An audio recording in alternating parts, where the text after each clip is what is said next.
Now, something worth noting here is once you take that tire off, you're not going to be able to use the kickstand to put up your bike. So it really is a bit of a balancing act there, that when you take this tire off, you've got to lay the tire aside and hang on to the bike and put it where you need to put it, or lean it where you want to lean it. Okay?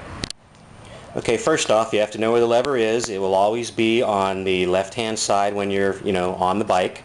It's right here. It must always go back facing this way. That's important to know.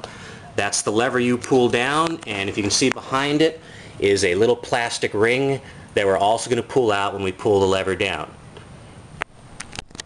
Now, before you pull that lever and pull the tire, you have to get the brake pads off. Not off, but loosen them. So right here, you see, a little out of focus, see this little bit here? You're going to, my hand, you're going to pull this wire back, and see how that slips right through that notch there? And that comes out. Now your brake pads are floating free and the tire will be able to be removed. Now that the cables is loosened and your brakes are no longer rubbing against the tire, you're going to go down to the clicks bar and pull this thing out. Okay? Then you're going to pull on this black ring right behind here and pull out away from the tire. When you do that, you will be able to remove the fork from the tire. I can't do this one-handed, so we have to shoot this from a little bit further away. Okay, the next part is the tricky part, simply because you have to hang on to the bike.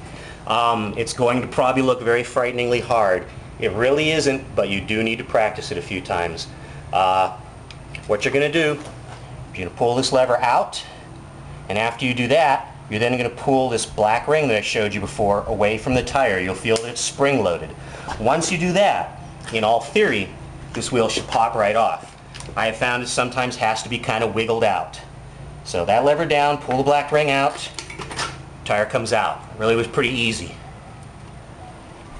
Now, to put it back in, of course, make sure you've got the lever on this side.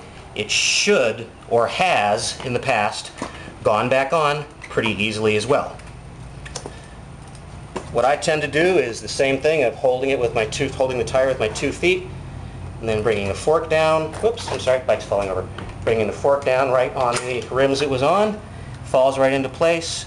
Turn your clicks lever back around and just shut it, preferably at the same angle as your suspension fork. Then you're going to come up top. The tire's in there, and now we're going to put the brake cable back on. You don't want to forget this part. I'm going to try and do this with one hand. It usually takes two. You're pushing this part forward as far as it'll go, and then you're pulling this cable back.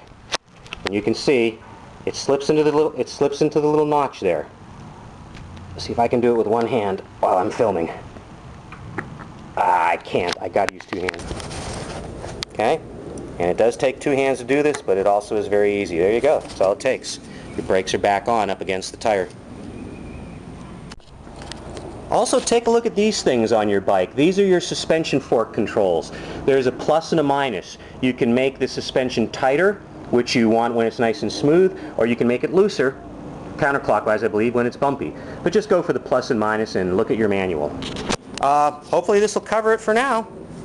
You would probably want to do this with Steve, because somebody's got to hoist that bike in a car.